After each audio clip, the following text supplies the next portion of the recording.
मी अजय. आज संध्याकाळी मला जालन्यावरून पुण्याला जाण्यासाठी बस पकडायची होती, म्हणून मी घाई गडबडीत घरातून निघून बसस्टँडवर येऊन पोचलो आणि समोरच ही बस उभी असलेली पाहून थोडं मनाला शांतता वाटली. कारण आज माझी पुण्याला जायची प्लॅनिंग नव्हती, पण अचानक कंपनीच्या मॅनेजरचा फोन आल्यामुळे मला इमर्जन्सी मध्ये बसमध्ये जावं लागणार होतं. बसमध्ये चढल्यावर ऑलरेडी पॅसेंजर बसलेले होते आणि 4च सीट खाली होते, म्हणून मागून 2 नंबरच्या सीटवर जाऊन मी बसलो. या बसची खासियत अशी असते की ही मध्ये कुठेही स्टॉप घेत नाही. ही डायरेक्ट जालन्यावरून पुण्यासाठी निघते. यात एकही पॅसेंजर उभ्याने प्रवास करत नाही. सर्व सीट बुक झाल्यावरच ही बस निघते. माझ्या मागच्या सीट आणि माझ्या शेजारील सीट बस इतकी जागा या गाडीत उरलेली होती. काही वेळाने एक म्हातारी गाडीत चढली आणि सरळ माझ्या शेजारी येऊन बसली आणि मला म्हणू लागली, बेटा आपका यह सामान ऊपर. तेव्हा त्या आंटीला मी थांबा म्हणालो आणि स्वतःशीच विचार करू लागलो, जर ही मावशी आपल्या शेजारी बसली तर पुण्यापर्यंत आपल्याला प्रवासात कंटाळा येईल, म्हणून थोडं अजून वाट पाहून कोणी मुलगी नाही तर लग्न झालेली बाई शेजारी बसली तर थोडं बरं वाटेल. म्हणून त्या आंटीला मी म्हणालो, आंटी यह जगह पहले से बुक है, मेरे पहचान के आने वाले बैठने के लिए मैं भी उनका इंतजार कर रहा हूँ. आप पीछे के सीट पर बैठ जाओ तो वह जगह भी आपके हाथों से चली जाएगी. काही वेळाने परत एक मनुष्य माझ्या सीटवर समोर येऊन उभा राहिला आणि मला म्हणू लागला, भैया सीट खाली है क्या, बैठ जाऊ. तेव्हा एक नजर मी त्या माणसाकडे पाहिले आणि त्याला सांगितले, भैया मेरे पहचान के आने वाले हैं, मैं उन्हीं का इंतजार कर रहा हूँ. माझं म्हणणं ऐकून त्या माणसाने मागच्या सीटवर जाणे योग्य ठरवले आणि त्या मावशीच्या शेजारी जाऊन तो बसला. गाडी निघायचे शेवटचे 5 मिनिटं राहिले होते आणि ड्रायव्हरने गाडी स्टार्ट केली. अचानक घाई गडबडीत एक मुलगा व नवीन लग्न झालेली मुलगी गाडीत शिरले. त्या मुलाने पटापट सामान गाडीत चढवला आणि सरळ माझ्या शेजारी खाली असलेल्या शीशजवळ तो सामान त्याने आणून ठेवला. त्या लग्न झालेल्या मुलीचा चेहरा अगदी गुलाबाच्या फुलासारखा कवळा व सुंदर होता. जणू कोणीतरी अप्सरा आमच्या गाडीत येऊन माझ्या शेजारी बसायला तयार होती असं मला वाटू लागलं होतं. त्यानंतर तो मुलगा गाडीतून खाली उतरला आणि ती मुलगी माझ्या शेजारी येऊन उभी राहिली आणि मला विचारू लागली, यह जगह खाली है या और कोई यहाँ पे बैठा है. काही वेळ मी तर त्या मुलीकडेच पाहू लागलो होतो, कारण माझ्या आयुष्यात एवढी सुंदर मुलगी मी कधीच पाहिली नव्हती. त्या मुलीने मला परत विचारले तेव्हा मी भानावर आलो आणि तिला म्हणालो, नाही आप बैठ सकते हो, यह जगह खाली है. ती मुलगी माझ्या शेजारी बसली तेव्हा माझ्या स्वतःच्याच मनाला फार छान वाटू लागलं होतं, कारण एवढा लांबचा प्रवास आणि एवढी सुंदर मुलगी शेजारी बसलेली असताना माझ्या मनात गुदगुल्या होऊ लागल्या होत्या. काही वेळाने ही बस आता रोडावर चालू लागली होती. माझं लक्ष अजूनही त्या मुलीवरच होतं की गोजीरवाणा चेहरा होता. ती तिच्या नजर हटवण्याची इच्छाच होत नव्हती, पण काहीतरी घाई गडबडीत ती शोधत होती. त्या मुलीला विचारावं की काय हवं का तुम्हाला, पण मनात भीती दाटून येत होती, जर ती मला काही उलट बोलली तर. पण तरी मनाने समजावून सांगितले विचारायला कोणते पैसे लागतात. तेव्हा त्या मुलीला मी विचारले, मॅडम कब से मैं आपको देख रहा हूँ, आप कुछ तो भी खोज रही हो. त्यावर ती मुलगी मला म्हणाली, अरे भाई साहब मैं कब से मेरा मोबाइल खोज रही हूँ, मिल ही नहीं रहा है, उसे ढूंढने में आपकी मदद कर सकता हूँ क्या. त्यावर ती मुलगी मला म्हणाली, हो कैसे. तेव्हा त्या मुलीला मी सांगू लागलो, मैडम आप अपना मोबाइल नंबर मुझे बताओ, मैं उस फोन पर फोन करता हूँ, जब उसकी रिंग बजेगी तब पता चलेगा जाएगा मोबाइल कहाँ रखा है. त्यावर ती मुलगी म्हणाली, ये बात मेरे दिमाग में आई नहीं, कितना सीधा लॉजिक था ये. तेव्हा लागली त्या मुलीने आपल्या मोबाईल नंबर सांगितला आणि त्या नंबरवर मी फोन लावला. मोबाईलची रिंग वाजत होती. त्या मोबाईल तिच्या पर्समध्ये नेसून तो घातलेल्या पंजाबी शूटच्या खिशात होता. तेव्हा त्या मुलीला जाणवले की मोबाईल हरवला नसून आपल्या जवळच आहे, म्हणून तिने फटाक्यात मोबाईल हातात घेतला आणि कोणाला तरी फोन लावला. काही वेळ फोनवर बोलून तिने आपला फोन बंद करून तीही प्रवासाचा आनंद घेऊ लागली. तेव्हा त्या मुलीला मी विचारले, मॅडम आप कहाँ जा रहे हैं. त्यावर ती मुलगी मला म्हणाली, मैं पुन्हा जा रही हूँ. और आप कहाँ जा रहे हो? तेव्हा त्या मुलीला मी सांगू लागलो, मी भी पुणे जा रहा हूँ. आप पुणे में कहाँ रहती हो मैडम? ती मुलगी मला म्हणाली, पुणे में बानेर में रहती हूँ. और आप डेक्कन में? मैं रहता हूँ, मैं जानने का ही रहने वाला हूँ, मगर नौकरी के पर्पस से पुणे में आया था, इसीलिए काका ही हो गया हूँ. तेव्हा ती मुलगी मला म्हणू लागली, आपकी शादी हो गई क्या? त्यावर त्या मुलीला मी म्हणू लागलो, नहीं अभी तो कुंवारा. त्या मुलीला मी प्रश्न विचारले, आपकी तरफ देखने से ऐसा लगता है कि आपकी शादी भी अभी अभी हुई है. त्यावर ती मुलगी मला म्हणाली, हाँ 3 महीने हुए मेरी शादी को. त्या मुलीला मी परत विचारले, मैडम एक बात पूछूं आपसे, बुरा मत मानना, यह सलवार आप पे काफी सूट हो रहा है, काफी सुंदर दिख रही हो आप. त्यावर ती मुलगी मला थँक्स म्हणाली आणि अचानक तिचा मोबाईल वाजला आणि ती फोनमध्ये बोलण्यात व्यस्त झाली. ती एवढी सुंदर दिसत होती म्हणून माझे डोळे तिच्यावरून हटतच नव्हते. फोनवर बोलता बोलता तिचा चेहरा अचानक उतरला आणि तिच्या डोळ्यातून अश्रू येऊ लागले. पण ती का कोणाशी बोलत होती ते मला काही समजू शकले नव्हते आणि ती का रडत होती यामागचे कारणही मला कळले नव्हते. तिचा फोन बंद झाल्यानंतर माझ्या मनात हे सर्व जाणून घ्यायची इच्छा झाली. म्हणून मी त्या मुलीला विचारू लागलो, मैडम कुछ प्रॉब्लम हुआ है क्या? आप क्यों रो रही हो? आप किससे बात कर रही थी फोन पर? त्या मुलीशी एवढं बोलल्यानंतर गाडी संभाजीनगरला येऊन थांबली. ती फक्त 5 मिनिटासाठी थांबणार होती, कारण सर्व पॅसेंजर गाडीमध्ये पुण्याचेच होते. ड्रायव्हर आणि कंडक्टरची एक फॉर्मॅलिटी असते, ती पूर्ण करण्यासाठी त्यांनी हॉल्ट घेतला होता. काही मिनिटांनी गाडी परत सुरू होऊन रोडावर जाऊ लागली. आता संध्याकाळचे 7:30 वाजले होते. थंडीचे दिवस असल्यामुळे थंडी फार वाजू लागली होती. गाडीचा वेगही वाढू लागला होता आणि त्याच वेळेस ड्रायव्हरने गाडीच्या आतील लाईट ऑफ केली. तेव्हा त्या मुलीला मी परत विचारले, मैडम आप अभी ठीक है ना? कोई प्रॉब्लम तो नहीं? और एक बात पूछो, आपका नाम क्या है? त्यावर ती मुलगी मला म्हणाली, मेरा नाम पूजा है. तेव्हा त्या मुलीला मी म्हणालो, काफी अच्छा नाम है मैडम आपका. लगले त्या मुलीने माझे नाव विचारले, तुम्हारा नाम क्या है? तेव्हा त्या मुलीला मी सांगितले, पूजा मेरा नाम अजय है. तुम क्यों रो रही थी पूजा, कोई प्रॉब्लम है क्या? घर साइड से. तेव्हा ती पूजा मला म्हणाली, सांगू लागली, पैसे के खातिर मेरे घरवालों ने मेरे साथ धोखा किया है. तेव्हा मी पूजाला विचारले, मतलब मैं कुछ समझा नहीं, घरवालों ने तुम्हें धोखा दिया है? ती बोलत असताना तिला फार थंडी वाजत होती. मी तर स्वेटर घालून एकदम पेटी पॅक झालो होतो. म्हणून मी तिला सांगितले, पूजा तुम्हें ठंड नहीं लग रही? तेव्हा पूजा मला म्हणाली, जल्दबाजी में मेरा स्वेटर लाना भूल गई. तेव्हा मी बॅगमधून एक शाल काढून पूजाला दिली आणि तिला सांगितलं, यह शाल आपने ऊपर ओढ़ लो ताकि तुम्हें ठंड ना लगे. तेव्हा पूजा माझ्याकडे पाहून म्हणाली, शुक्रिया अजय, तुम्हारी वजह से मुझे काफी हेल्प हुई. अरे पूजा, इसमें हेल्प की क्या बात है? एक दूसरे की मदद करना इंसानियत होती है. तेव्हा परत मी पूजाला विचारले, पूजा तुम बता रही थी किस चीज का धोखा हुआ है तुम्हारे साथ? त्यावर पूजा म्हणाली, मेरी शादी जिस आदमी से हुई है वह 2-3 कंपनी का मालिक है और उनके पास पैसों की कोई कमी नहीं है, मगर उस घर पर मुझे दिल को तसल्ली और सुकून नहीं है. मेरे पति के नशे को बहुत बुरी आदत है. पूरे दिन भर वह नशे में रहते हैं, ना टाइम से घर पे आते हैं, ना मेरे से अच्छे से बात करते हैं. एक पति का फर्ज क्या होता है ये तो अभी तक उनको पता भी नहीं है. हर वक्त चिड़चिड़ करते रहते हैं. मेरी शादी को 3 महीने हो गए, मगर अभी तक उन्होंने पति होने का फर्ज भी मेरे साथ आजमाया नहीं है. मैं उनके प्यार के लिए तरस जाती हूँ अजय, मगर उनको इन चीज़ों से कोई फिकर नहीं है. पूजाने सांगितलेल्या सर्व गोष्टी ऐकून मला तिच्यावर फार दया येऊ लागली. तेव्हा मी तिला सांगू लागलो, यह एक संसार है पूजा, इसमें सुख दुख सब कुछ झेलना पड़ता है. खाली आदमी को संयम रखना चाहिए. टाइम अपने आप आ जाता है और सब सही करके चला जाता है. आमच्या दोघांच्या गप्पा भरपूर वेळ चालल्या.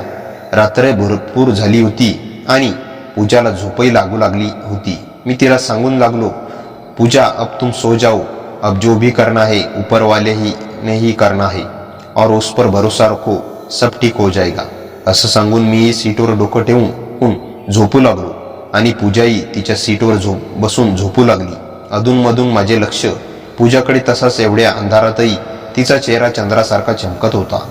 आणि इतकी सुंदर दिसत होती की तिची कल्पना करायला माझ्याकडे शब्दही नव्हते. काही वेळानंतर पूजाला गाढ झोप लागली होती आणि हळूहळू तिची मान आता माझ्या खांद्यावर येऊन पोचली होती. तिच्या मानेचा स्पर्श जेव्हा माझ्या खांद्याला झाला तेव्हा लागलीच मी भानावर आलो आणि एक वेळ मी तिच्याकडे पाहिले. तिची मान माझ्या खांद्यावरून बाजूला करायची माझी अजिबात इच्छा होत नव्हती. तिच्या मानेचा स्पर्श मला हवाहवासा वाटू लागला होता, म्हणून मीही हळूहळू माझी मान तिच्या डोक्यावर ठेवली. काही वेळ गाडी पुढे गेल्यानंतर तिने परत आपली मान सावरून स्वतःच्या सीटवर मागे टेकवली. तिच्या लक्षात आली होती की तिची मान माझ्या खांद्यावर आल्यामुळे माझी झोप उघडली असावी, म्हणून तिच्या अगोदर स्थितीमध्ये येऊन ती झोपली. पण मनुष्य जेव्हा झोपेत असतो तेव्हा बसलेल्या अवस्थेत थोडीही मानेला समजून सांगतो की तू याच ठिकाणी थांब, इकडे तिकडे जाऊ नको, तुझ्यामुळे दुसऱ्याला त्रास होईल. मनुष्य एकदा झोपला म्हणजे तो बेशुद्ध अवस्थेत असतो. काही वेळाने परत पूजाची मान माझ्या खांद्यावर येऊन थांबली आणि वेळेस तिला कोणत्याच गोष्टीचे भान नव्हते. आणि आता तिने माझा हात तिच्या दोघं हातात घट्ट पकडला आणि ज्या वेळेस माझ्या हाताचा स्पर्श तिच्या त्या ठिकाणी झाला त्याच वेळेस माझ्या मनात व शरीरात एक वेगळीच ऊर्जा निर्माण होऊ लागली होती. तिच्या त्या ठिकाणाच्या स्पर्शामुळे माझी झोपही उडाली होती, कारण तिच्या त्या ठिकाणी झालेल्या स्पर्शाचा माझ्यासाठी हा पहिलाच अनुभव होता. कारण अशा ठिकाणी अजून मी कोणतीच हरकत माझ्या आयुष्यात केली नव्हती आणि हा एक माझ्यासाठी वेगळा अनुभव होता. म्हणून मी अजूनच त्याची मजा घेण्यासाठी पूजाकडे सरकून बसलो. पूजाला त्या ठिकाणी माझ्या झालेला स्पर्शही हवाहवासा वाटू लागला असावा असं मला वाटत होते. अधूनमधून पूजा माझ्या हातात घट्ट दाबू लागली होती. गाडीत सर्वत्र अंधार होता. सर्व पॅसेंजर आपापल्या जागेवर, कोणी झोपले होते तर कोणी मोबाईल पाहत होते. फक्त मी आणि पूजा एकमेकांच्या स्पर्शावर आम्ही जागे होतो. हळूहळू मीही पूजाचा हात माझ्या हातात घेतला तेव्हा पूजा माझ्याही हाताला अधिकच घट्ट पकडू लागली. तेव्हा मला समजले की पूजालाही माझ्या हातांचा स्पर्श हवाहवासा वाटू लागला होता. पूजाच्या अंगावर असलेली शाल आता मी माझ्या अंगावर सुद्धा ओढली होती. एका शालीत आम्ही दोघे होतो. आमच्या शरीराच्या गरमीमुळे आम्हाला जास्तच ऊब मिळू लागली होती. मी आता त्या पूजाचा चेहरा माझ्या एका हातात पकडला आणि हळूहळू माझे ओठ तिच्या ओठांपर्यंत नेले. तरी पूजा काही बोलत नव्हती. म्हणजे माझ्या मनात जे होते ते तिला हवे होते. आमच्या दोघांच्या गरम श्वास एकमेकांना स्पर्श होऊ लागले होते. पूजाने मला तिच्या घट्ट मिठीत पकडले आणि आपले ओठ माझ्या ओठांवर टेकवले. त्या चालत्या बसमधील अंधारात आम्ही तब्बल 10 ते 15 मिनिटे एकमेकांच्या ओठांचा रस चाखला आणि त्यामुळे जोपर्यंत पुन्हा पोचत नाही तोपर्यंत आम्ही एकमेकांवर भरभरून प्रेम केले. आम्हा दोघांचे आकर्षण एकमेकांबद्दल भरपूर वाढले होते.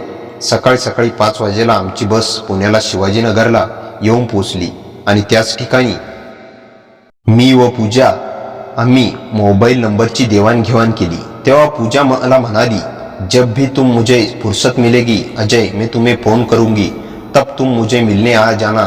त्यावर मी पूजाला म्हणालो, अगर तुम्हें बाहर निकलना मुश्किल होता है तो तुम मेरे घर पे आ जाना, मेरे फ्लॅट में मैं अकेला ही रहता हूँ. त्यावर पूजा ठीक आहे म्हणाली आणि ती खाली उतरताना तिला नेण्यासाठी तिचा नवरा गाडी घेऊन आला होता.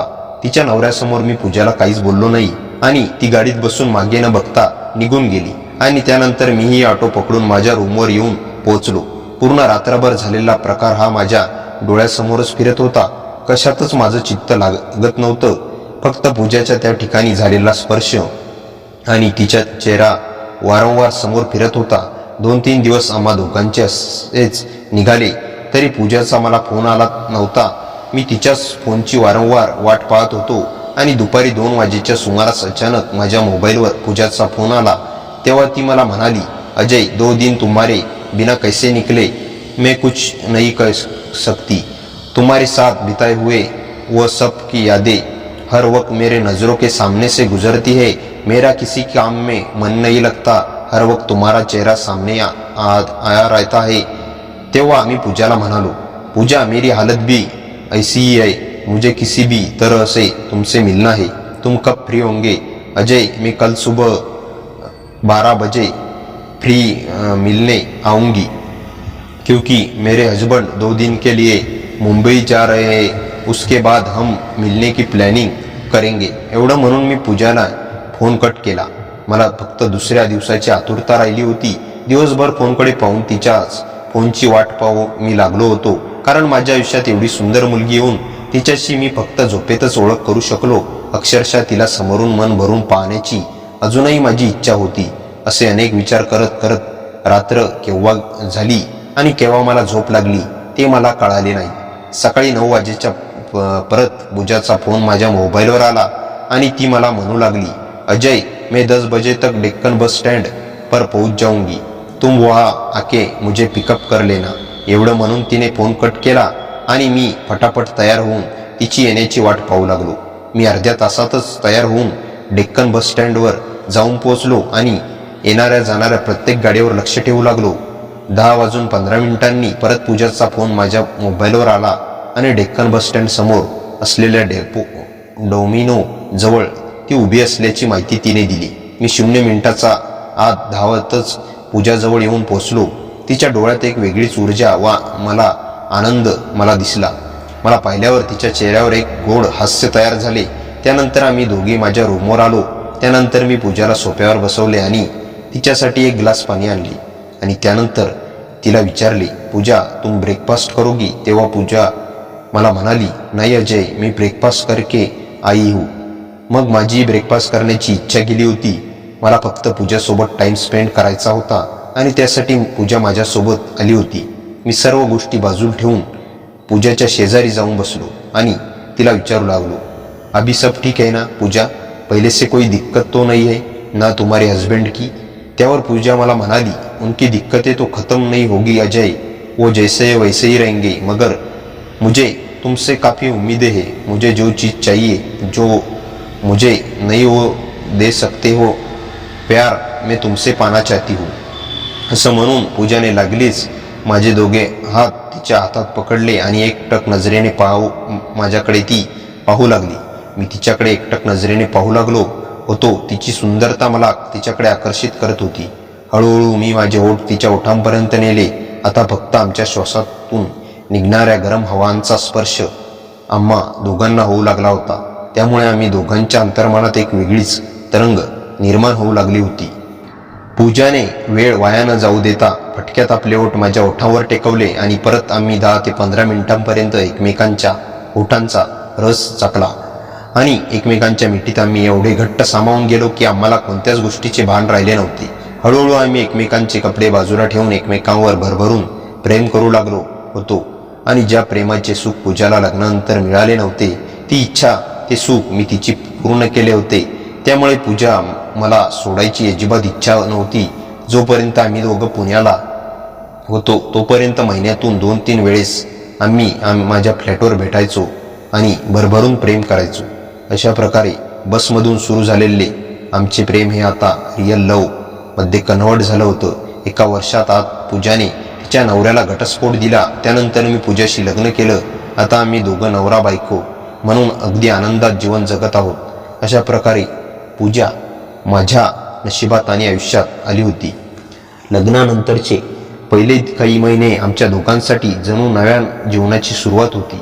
पुण्यातील छोट्याशा फ्लॅटमध्ये आम्ही दोघे एक आमचं विश्व उभं करत होतो. पूजा स्वभावाने अगदी शांत आणि मनाने खूप कोमल होती. ती जेव्हा सकाळी उठून चहा करत असे तेव्हा स्वयंपाकघरातून येणारा तिच्या आवाजाचा हलका गोडपणा मला रोजच नव्याने प्रेमात पडायला भाग पाडत असे. सकाळी मी ऑफिसला जायची तयारी करत असे आणि ती माझ्या हातात ताट ठेवत म्हणायची, तू नाहीस तेव्हा घर रिकामं वाटतं अजय. तिच्या त्या एका वाक्यामुळे संपूर्ण दिवसात एक वेगळंच समाधान यायचं.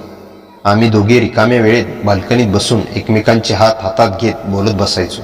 पूजाला अजूनही कधी कधी लग्नानंतरच्या वेदना आठवत असतात, पण माझ्या खांद्यावर डोकं ठेवून ती शांतपणे म्हणायची, देवाने मला खूप उशिरा का होईना पण योग्य माणूस पाठवला. त्या क्षणी मला जाणवत असे की प्रेम म्हणजे मालकी नाही, प्रेम म्हणजे कोणाला सुरक्षित वाटू देणं. काही दिवसांनी पूजाने मला सांगितलं, अजय, मला माझ्या जुन्या आयुष्याच्या सावल्या मागे सोडायच्या आहेत. मी काहीतरी नवीन शिकू का? की कुकिंग क्लास, पेंटिंग किंवा काही? मी तिला लगेच प्रोत्साहन दिलं, तू जे करशील ते सुंदरच असेल. मी म्हणालो. तिने पेंटिंग क्लास जॉईन केला आणि तिथून परत येताना तिच्या चेहऱ्यावर नव्या आत्मविश्वासाची चमक असायची. हळूहळू तिचं दुःख, असुरक्षितता आणि भीती कमी होत गेली. पेंटिंग करताना ती पूर्णपणे दुसऱ्याच जगात हरवून जात असे. एके दिवशी मी ऑफिसवरून घरी आलो तर भिंतीवर पूजेने रंगवलेलं एक सुंदर चित्र लावलेलं दिसलं. बसची खिडकीतून दिसणारा संध्याकाळचा आकाश आणि त्या खिडकीजवळ दोन सावल्या, एक मुलगी आणि एक मुलगा. खाली छोट्या अक्षरात लिहिलं होतं, इथून आमचा प्रवास सुरू झाला. ते चित्र पाहून माझ्या डोळ्यात पाणी आलं.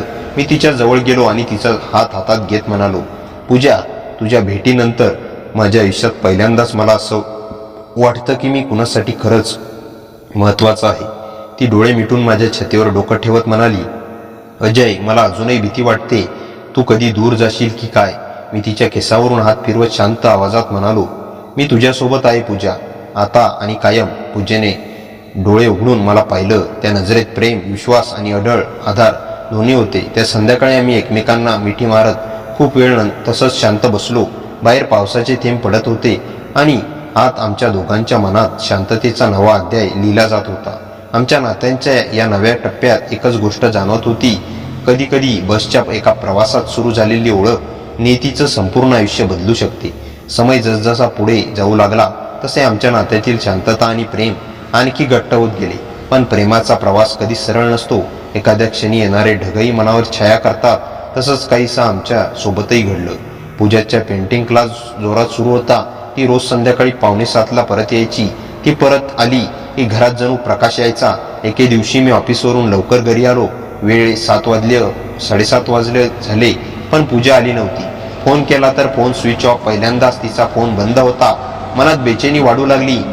नेहमी एवढी वेळ न होणारी पूजा 8 झाल्यावरही आली नव्हती. मी जिना, रस्ता, क्लासचे रस्ते सगळीकडे पाहिलं. पोटात एक अदृश्य भीती घट्ट गुंडाळल्यासारखी वाटत होती. परत रूमवर येऊन मी खिडकीत उभा राहिलो आणि फक्त दाराकडे नजरेने पाहत राहिलो. आणि मग दारावर हलकीशी बेल वाजली. मी धावत दार उघडलं. पूजा दारात उभी होती, पण ती नेहमीची पूजा नव्हती. तिच्या चेहऱ्यावर घाबरलेली, थकलेली आणि थोडी रडकुंडी झालेली अवस्था होती.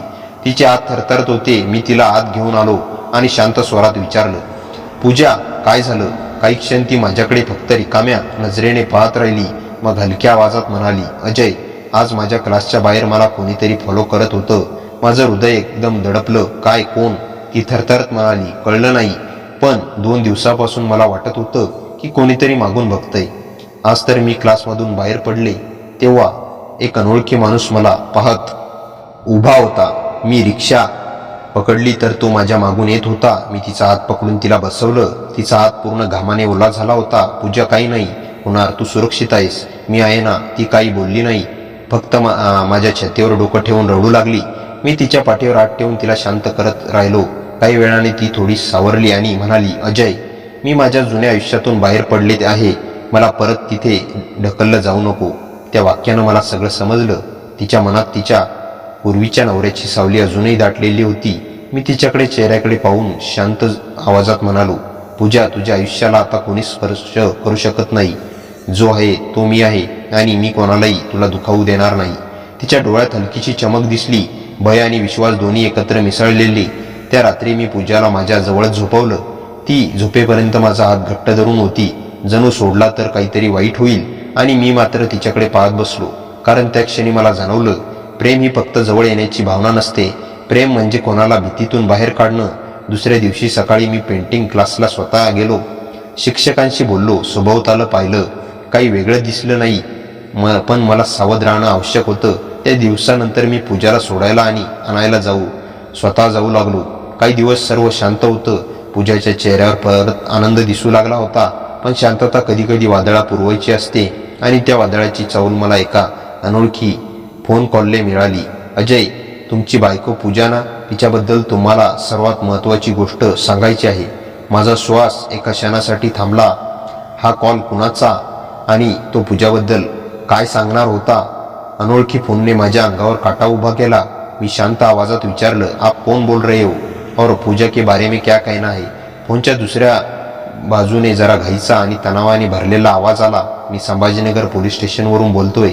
तुमच्या पत्नी पूजा यांचे पूर्वीचे पती काल रात्री अनुपस्थित असल्याची तक्रार नोंदवली आहे. आम्हाला माहिती मिळाली की तो 2 दिवसांपासून पुण्यात कुठेतरी फिरताना दिसला आहे. तुमच्यावर किंवा पूजावर लक्ष ठेवण्याची शक्यता आहे. माझे हात गार झाले. मनात जणू कुणीतरी थंड हात ठेवला. मी ताबडतोब विचारलं, तो कुठे आहे? काही धोका आहे का? अधिकारी शांत आवाजात म्हणाला, भीतीत राहू नका, पण सजग राहा. काही संशयास्पद वाटलं तर लगेच कळवा. फोन कट झाला. काही क्षण मी ब्लॅक उभा राहिलो. पूजाला काहीच न सांगता मी तिच्या क्लासकडे निघालो. तेव्हा संध्याकाळी 7 वाजले होते आणि पुण्याच्या रस्त्यावर हलकी धुके पसरली लागली होती. माझ्या मनात एकच गोष्ट, पूजाचं संरक्षण. मी क्लासजवळ पोहोचलो तेव्हा पूजा बाहेर येत होती. मला पाहताच ती असली, पण माझा चेहरा पाहून विचारलं, अजय काय झालं? काहीतरी सांगायचं आहे ना? मी तिला शांतपणे घराकडे नेऊन आलो आणि सर्व सांगितलं. ती एक क्षण दचकली, डोळ्यात भीती दिसली, पण पुढच्या क्षणी तिने माझा हात पकडला आणि म्हणाली, अजय मी भूतकाळात परत जाणार नाही, तू आहेस ना? मग मला कोणाचीच भीती नाही. तिचे ते वाक्य ऐकून मला जाणवलं, ती आता कमकुवत पूजा नव्हती. ती स्वतःला वाचवायला तयार झालेली स्त्री होती. पण नियतीने अजून एक परीक्षा बाकी ठेवली होती. 2 दिवस पूर्ण शांतता होती. 3ऱ्या दिवशी रात्री आम्ही दोघे जेवण करून बसलो होतो. अचानक दारावर जोरात ठोका पडला. पूजाच्या डोळ्यात भीती चमकली. मी तिला मागे ठेवून दार उघडलं. दारात पोलीस उभे होते. मी घाबरून विचारलं, काय झालं साहेब? अधिकारी म्हणाले, चिंता करू नका, तुमच्या पत्नीचे पूर्व पती आज दुपारी सापडले. ते मानसिक अस्थिर अवस्थेत फिरत होते. त्यांच्यावर आवश्यक उपचार सुरू आहेत. ते तुमच्या इथे येऊ शकतील अशा स्थितीत नव्हते. तुम्ही आता सुरक्षित आहात. माझ्या आणि पूजेच्या अंगावरून जणू शेकडो किलोचा भार उतरला. दार बंद झाल्यावर पूजाने एक दीर्घ श्वास घेतला आणि थेट माझ्या मिठीत आली. काही क्षण ती शांत राहिली. मग तिचा आवाज थरथरला, अजय मला वाटलं देवाने माझी दुसरी संधी तुझ्यात दिली. आता मला काहीही नको, फक्त तुझ्यासोबतचं आयुष्य पूर्ण करायचं आहे. मी तिच्या केसावरून हात फिरवत म्हणालो, पूजा प्रेम म्हणजे भूतकाळ पुसणं नाही, तर भविष्यात एकमेकांना जपणं. आपण दोघं मिळून सगळं सांभाळू. त्या रात्री आमच्या दोघांच्या डोळ्यात शांततेचा प्रकाश होता. आम्ही दोघांनी एकमेकांचे हात हातात घेऊन खिडकीजवळ शहराकडे पाहिलं. खाली रस्त्यावर वाहणारं ट्रॅफिक, उंच इमारतींची टिमटिमणारी दिव्यांची उजळण जणू सांगत होती, नवा अध्याय सुरू झाला. त्या रात्रीनंतर पूजा कधीही मागे वळून पाहिले नाही. तिच्या पेंटिंगमध्ये जीवनाचे नवे रंग दिसू लागले. माझ्या आयुष्यात तिच्या हास्याचा नवा एक सूर येऊ लागला आणि आमच्या दोघांचा प्रवास जालना पुणे बसमधून चुकून झालेला आता प्रेम, विश्वास आणि सुरक्षिततेच्या सुंदर मार्गावर स्थिर झाला. आम्ही आज रोज सकाळी एकमेकांना हसून जागा करतो, दोघं मिळून चहा पितो आणि प्रत्येक वेळी ती माझा हात धरते तेव्हा तिच्या डोळ्यात एकच गोष्ट दिसते, जिथे भीती संपते तिथूनच प्रेम सुरू होते. आणि हाच आमच्या कथेचा खरा शेवट आहे. नाही, हा शेवट नाही, ही आमच्या प्रेम कथेला मिळालेली एक सुंदर सुरुवात आहे. मित्रांनो, कथा कशी वाटली कॉमेंटमध्ये नक्की सांगा. कथेला जास्तीत जास्त लाईक करा आणि हाईप या नवीन बटनावर क्लिक करायला विसरू नका आणि आपल्या मित्रमैत्रिणींमध्ये शेअर करा. आणि हो, चॅनलवर नवीन असाल तर चॅनलला सबस्क्राईब करायला विसरू नका. भेटूया पुन्हा अशाच इंटरेस्टिंग आणि धमाकेदार कथेसह.